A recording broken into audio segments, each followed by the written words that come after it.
పసుపు సైన్యానికి శుభోదయం. రిపోర్ట్లో మనం తెచ్చిన రిపోర్ట్లో మంచినీళ్ళకి కాదు వాడుకోవటానికి కూడా పనికిరావని చెప్పి వచ్చాయి. గతంలో ఆ ప్రభుత్వంపై చేపల పెంపకాన్ని చేయొద్దని చెప్పి మనమే పోరాడాము.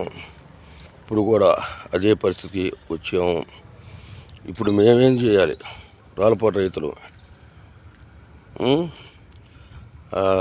ఒక వారం రోజుల్లో మేము కూడా పెద్ద ఆయన అందరం కలిసి గ్రామాలు తిరుగుతాం.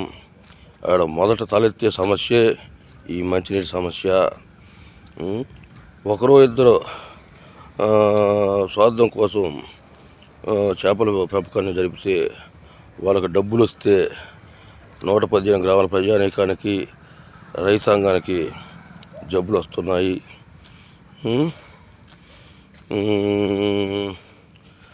రండి కదలి రండి రాళ్ళపాడు రైతన్న,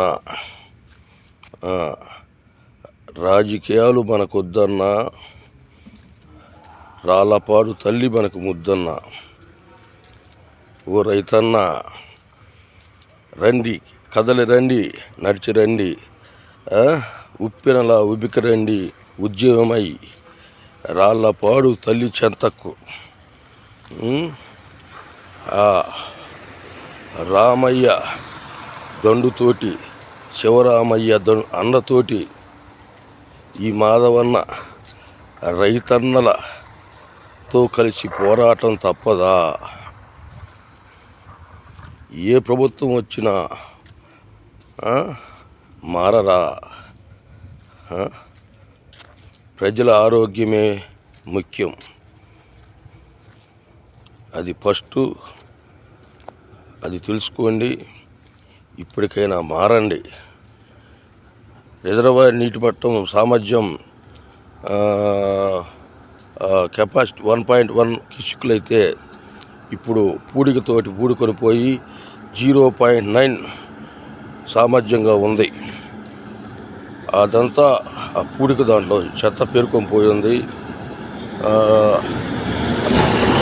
ఆ చెత్తని తొలగియాలంటే వెంటనే రిజర్వాయర్ గేట్లు ఎత్తి మొత్తం మలినాలన్నిటినీ బయటికి పారదోలి రిజర్వాయర్లో పూడికి తీసి ఆ గేట్లు రిపేర్ చేసి మనకి సోమశిల నీళ్ళు వచ్చేసరికి ఇంకా నెల పైన పడుతుంది. అప్పుడు లోపల ఈ ప్రక్రియ అనేది కంప్లీట్ చేయాలనేది మా రైతాంగం కోరిక.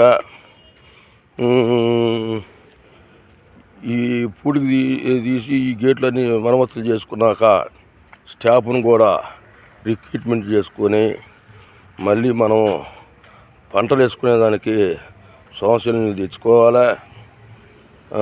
ఇప్పుడు సోమశిల నీళ్ళు అప్పుడు 150 వచ్చేదైతే ఇప్పుడు సామర్థ్యం కూడా 600 క్యూసెక్కులు వచ్చుద్ది.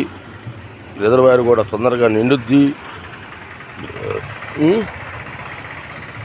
ఈ ఉద్యమాలు ఎందుకు కానీ ఆ పని ఏదో గేట్లు ఎత్తేసి ఆ పని చేయండి. అప్పుడు దాకా నీటిని ఆపండి.